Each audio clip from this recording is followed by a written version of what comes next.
রাঙামাটির কাপ্তাই হ্রদের পানি বৃদ্ধি পাওয়ায় নতুন করে দেখা দিয়েছে নিম্নাঞ্চল প্লাবিত হওয়ার শঙ্কা। এ নিয়ে বিস্তারিত জানিয়েছেন সহকর্মী জিয়াউল হক।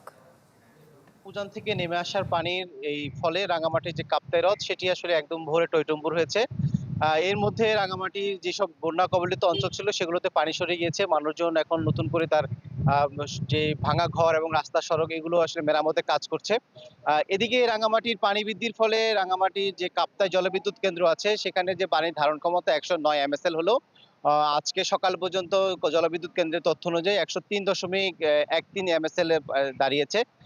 এই রাঙামাটি জলবিদ্যুৎ কেন্দ্র যেটি বলছে যে এইটির ধারণ ক্ষমতা ১০৯ হলেও ১০৫ এমএসএল হলেই তারা এটি ছেড়ে দেবেন। সেই হিসাবে আগামীকাল ১১টায় তাদের এই পানি এই জলবিদ্যুতের যে সুইচ গেট রয়েছে বা বাঁধ রয়েছে, বাঁধ দিয়ে পানি ছাড়ার কথা তারা জানিয়েছেন। এখান থেকে তারা ১৬টি গেট দিয়ে ৬ ইঞ্চি করে পানি ছাড়ার তারা তথ্য জানিয়েছে। এছাড়া কাপ্তাই জলবিদ্যুৎ কেন্দ্র থেকে ২২২ মেগাওয়াট বিদ্যুৎ উৎপাদন হচ্ছে, যার ফলে আরো ৩২,০০০ কিউসেক পানি ছাড়া হচ্ছে এই বিদ্যুৎ উৎপাদনের মাধ্যমে। তারা একটি বিষয় নিশ্চিত করে বারবারই বলার চেষ্টা করছেন যে, ভাটির অঞ্চলে যেসব এলাকা রয়েছে, চট্টগ্রামের নাউজান বা রাঙ্গুনিয়া অঞ্চল, সেখানে এর প্রভাবে পানি ছাড়ার প্রভাবে কোনো ধরনের কোনো বন্যার আশঙ্কা থাকবে না।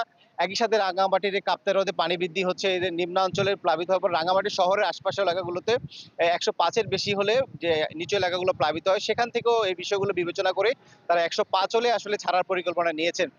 এছাড়া যে পানি বিদ্যুৎ উৎপাদন একই সাথে পানি ছাড়া হলেও এই ধরনের বন্যা থেকে কোনো অংশেই কোনো জায়গা থেকে আর বন্যা কবলিত হবে না এবং উৎপাদনও আসলে ঠিকমতো ব্যাহত হবে। যেহেতু এখনো পর্যন্ত বর্ষা আরো কিছুদিন বাকি রয়েছে, সবকিছু বিবেচনা করে আসলে তারা শনিবারেও ছাড়তে পারেন, অথবা যদি পানি বৃদ্ধি না হয় তাহলে আরো সময় বাড়িয়ে রোববার বা সোমবারে ছাড়ার তাদের পরিকল্পনা রয়েছে।